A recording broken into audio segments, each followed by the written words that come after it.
যশোর বোর্ডের অনলাইন ক্লাসের সকল শিক্ষার্থীদের ফাল্গুনের শুভেচ্ছা এবং অভিনন্দন। আমি উত্তম কুমার বসু, সহকারী অধ্যাপক, অর্থ বিভাগ, স্পেসিক প্রোগ্রাম, হায়ার সেকেন্ডারি স্কুল।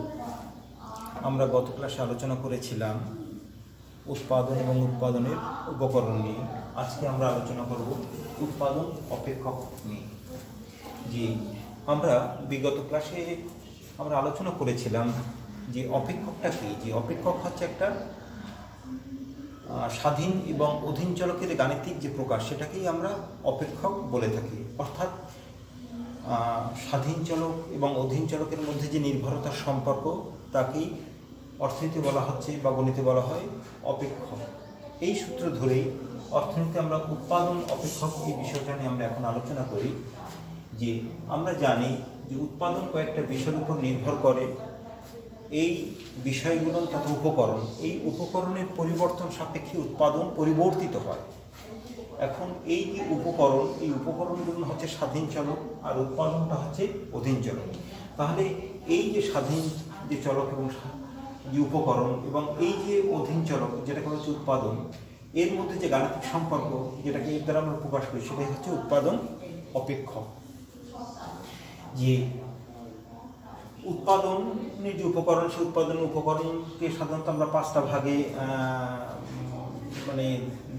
দেখাতে পারি। যে Q equal to function of land, labour, capital, organisation এবং টেকনোলজি। অর্থাৎ যে ভূমিটা কিসের উপর নির্ভর করে? ভূমি, শ্রম, মূলধন, সংগঠন এবং প্রযুক্তি, এই কয়টা বিষয়ের উপরে উৎপাদনটা নির্ভর করে। এই যে আমাদের উৎপাদন অপেক্ষক, অর্থাৎ Q equal to function of land, labour, capital, organisation, technology, এটা কি কোনটা কি অর্থ প্রকাশ করে সেটা আমরা ধারাবাহিকভাবে আমরা এটা লিখতে পারি। যেখানে এই কিউ দ্বারা উৎপাদন নির্দেশ করে, এফ হচ্ছে এই যে এফটা হচ্ছে নির্ভরতার সম্পর্ক, এল এ অর্থ ভূমি, দ্বিতীয় এল অর্থ শ্রম, কে অর্থাৎ ক্যাপিটাল যেটা হচ্ছে মূলধন, ও অর্গানাইজেশন যার অর্থ হচ্ছে সংগঠন, এবং টি মানে টেকনোলজি মানে প্রযুক্তি। অর্থাৎ এই যে উপকরণ, এই উপকরণগুলোর পরিবর্তন সাপেক্ষে উৎপাদন পরিবর্তিত হয়ে থাকে। তাহলে এই উৎপাদনের উপকরণ এবং এই যে উৎপাদন, এর মধ্যে যে নির্ভরতার সম্পর্ক, সেটাকেই বলি আমরা উৎপাদন অপেক্ষক। এখন এই যে উৎপাদন অপেক্ষক, সেই উৎপাদন অপেক্ষককে দুটো ভাগে ভাগ করা যায়। একটা হচ্ছে স্বল্পকালীন উৎপাদন অপেক্ষক এবং একটা হচ্ছে দীর্ঘকালীন উৎপাদন অপেক্ষক। এই স্বল্পকালীন উৎপাদন অপেক্ষকটাকে আমরা কিভাবে ব্যাখ্যা করতে পারি? যে সাধারণভাবে আমরা এই উৎপাদন অপেক্ষকটাকে ফিরে যাই। যে উৎপাদন অপেক্ষককে আমরা দেখি ধরে নেই যে ভূমি, সংগঠন এবং প্রযুক্তি, এই তিনটা সাধারণত স্থির ধরে আমরা শ্রম এবং মূলধনের পরিবর্তনের পরিপ্রেক্ষিতে উৎপাদনকার পরিবর্তন এটা আমরা বিবেচনা করি। অর্থাৎ যে এই যে উৎপাদন অপেক্ষক, এই উৎপাদন অপেক্ষকটাকে আমরা পুনর্বিন্যাস করে আমরা এভাবেও লিখতে পারি, Q equal to function of land এবং ক্যাপিটাল, অর্থাৎ শ্রম এবং মূলধন, এবং শ্রম মূলধনের পরিবর্তন করে আমরা এই উৎপাদনের পরিবর্তনটা সাধন করে থাকি। কিন্তু উৎপাদন ক্ষেত্রে আমাদের এই উপকরণের উপস্থিতি সবকটাই বাঞ্ছনীয়, কিন্তু পরিবর্তন আমরা সাধারণত ঘটিয়ে থাকি শ্রম এবং মূলধনে। এবং এই যে শ্রম এবং মূলধন, এই যে পরিবর্তন, এই পরিবর্তনের মধ্য দিয়ে দুটো উৎপাদন অপেক্ষক আমাদের সামনে এসে উপস্থাপিত হয়। একটা হচ্ছে স্বল্পকালীন উৎপাদন অপেক্ষক এবং একটা হচ্ছে দীর্ঘকালীন উৎপাদন অপেক্ষক। যে স্বল্পকালীন উৎপাদন অপেক্ষক কাকে বলা হচ্ছে? যে স্বল্পকালীন উৎপাদন অপেক্ষকে আমরা দেখতে পারি যে উৎপাদনের অন্য যে উপাদান, সেগুলোকে স্থির ধরে একটা উপাদানে পরিবর্তন আমরা এখানে বিবেচনা করতে পারি। অর্থাৎ এখানে যে স্বল্পকালীন উৎপাদন অপেক্ষকটাকে আমরা এভাবে লিখতে পারি, Q equal to function of land and capital. এখানে ক্যাপিটালের উপরে বার দেওয়া আছে, বার অর্থ এটা স্থির। অর্থাৎ স্থির উপকরণের পরিবর্তন স্থির উপাদান ছাড়া পরিবর্তনের যে উপকরণ, সেই পরিবর্তনীয় উপকরণের পরিবর্তনের পরিপ্রেক্ষিতে উৎপাদনের যে পরিবর্তন ঘটে, সেটা হচ্ছে স্বল্পকালীন উৎপাদন অপেক্ষকে। অর্থাৎ মূলধন এখানে অপরিবর্তনীয়, পরিবর্তন ঘটছে কোনটা? শ্রমের। অর্থাৎ শ্রমের পরিবর্তনের পরিপ্রেক্ষিতে উৎপাদন অপেক্ষকের বা উৎপাদনের ক্ষেত্রে যে পরিবর্তনটা ঘটে থাকে সেটাকে বলা হচ্ছে স্বল্পকালীন উৎপাদন অপেক্ষক।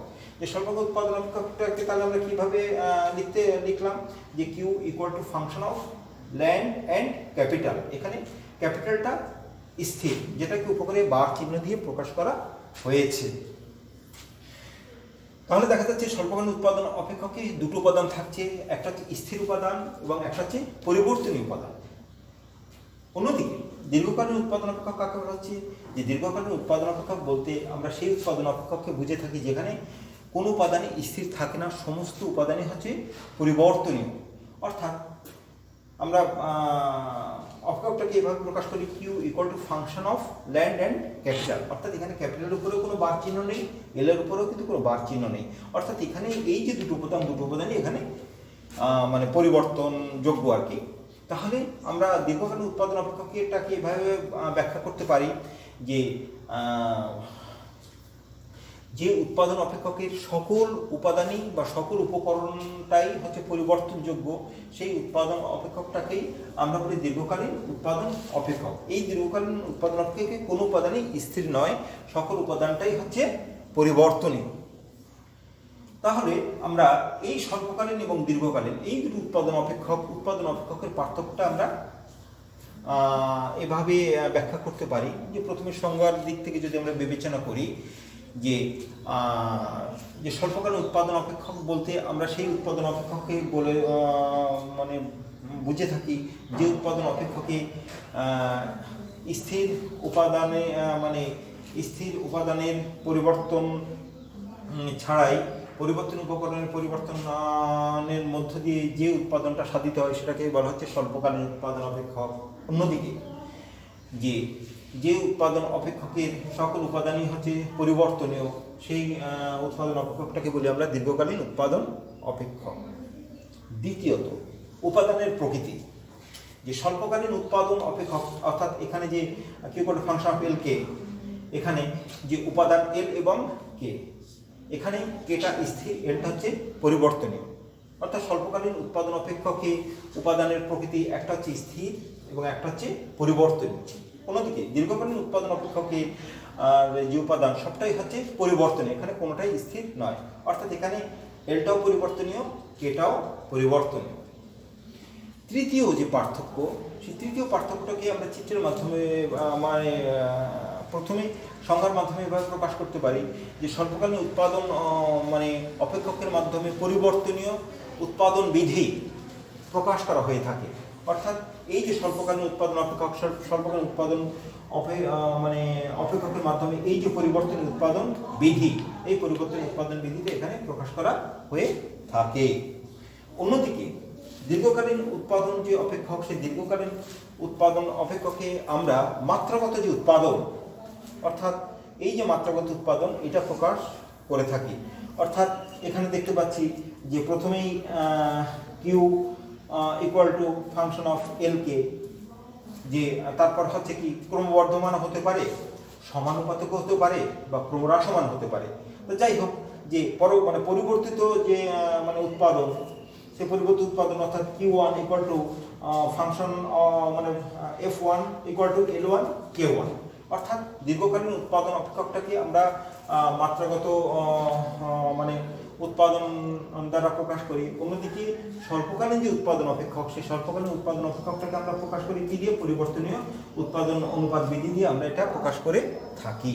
তাহলে এই যে মানে পার্থক্যগুলো, এই পার্থক্যগুলো হচ্ছে স্বল্পকালীন উৎপাদন অপেক্ষক এবং দীর্ঘকালীন উৎপাদন অপেক্ষকের মধ্যে বিদ্যমান থাকে। তাহলে আজকে আমরা তাহলে কি দেখতে পেলাম?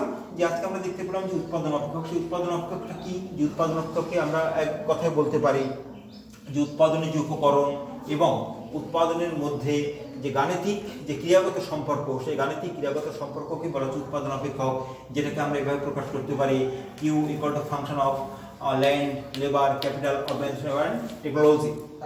এবং এইটাকে আমরা সংক্ষিপ্তভাবে উৎপাদন অপেক্ষকটাকে এইভাবে আমরা পুনর্বিন্যাস করে লিখতে পারি। অর্থাৎ কেন আমরা লিখতে পারি? যেহেতু ভূমি, সংগঠন এবং প্রযুক্তি এই কয়টাকে আমরা মোটামুটি অপরিবর্তনীয় হিসেবে বিবেচনা করে এল এবং পি এই দুটোকে পরিবর্তন যোগ্য বলে বিবেচনা করে আমরা লিখতে পারি equal to function of land and capital. এই যে উৎপাদন অপেক্ষক, এই উৎপাদন অপেক্ষকের কে আমরা দুটো ভাগে ভাগ করি। সেই ভাগ করে আমরা মানে প্রথমটা হচ্ছে স্বল্পকালীন উৎপাদন অপেক্ষক এবং অন্যটা হচ্ছে দীর্ঘকালীন উৎপাদন অপেক্ষক। স্বল্পকালীন উৎপাদন অপেক্ষকটা কি? যে স্বল্পকালীন উৎপাদন অপেক্ষক বলতে আমরা বুঝি যে উৎপাদন অপেক্ষকে যে অন্যান্য উপকরণ স্থির সাপেক্ষে যে কোনো একটি বা দুটি উপকরণের পরিবর্তন সাপেক্ষে যখন উৎপাদন সাধিত হয় তখন সেটাকে বলে আমরা স্বল্পকালীন উৎপাদন অপেক্ষক। অর্থাৎ এই উৎপাদন অপেক্ষকে ল্যান্ড এবং ক্যাপিটাল, এখানে ক্যাপিটাল হচ্ছে স্থির, ক্যাপিটাল স্থির এবং এল মানে লেবার, শ্রমটা হচ্ছে পরিবর্তনীয়। অন্যদিকে দীর্ঘকালীন উৎপাদন অপেক্ষকে দুটো উপাদানই এখানে পরিবর্তনীয়, অর্থাৎ এখানে শ্রমটা অপরিবর্তনীয় এবং মূলধনটাও পরিবর্তনীয়। তারপরে যে পার্থক্যের বিচারে প্রথমে সংজ্ঞাগত যে পার্থক্য সেটা আমরা দেখতে পেলাম। দ্বিতীয় হচ্ছে উপাদানের প্রকৃতিগত পার্থক্য, যে স্বল্পকালীন উৎপাদন অপেক্ষকে স্থির উপাদান এবং পরিবর্তনীয় উপাদান দুটো উপাদানেরই অস্তিত্ব থাকে, কিন্তু দীর্ঘকালীন উৎপাদন অপেক্ষকে দুটো উপাদানই হচ্ছে পরিবর্তনীয়। তৃতীয় যে পার্থক্যটা সেখানে আমরা দেখতে পেলাম কি, যে সেখানে দেখতে পেলাম যে স্বল্পকালীন উৎপাদন অপেক্ষকে পরিবর্তনীয় অনুপাত বিধি এই চিত্রের মাধ্যমে প্রকাশ করা হয়। অন্যদিকে দীর্ঘকালীন উৎপাদন অপেক্ষকে যে মাত্রাগত যে উৎপাদন, সেই মাত্রাগত উৎপাদনটা এভাবে বিবেচনা করা হয়।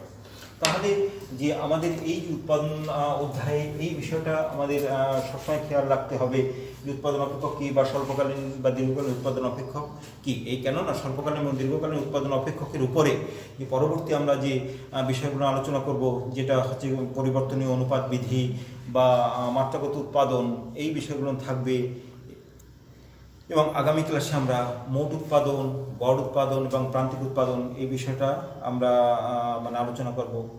ধন্যবাদ সবাইকে। সুন্দর থাকো, সুস্বাস্থ্যের অধিকারী হোক।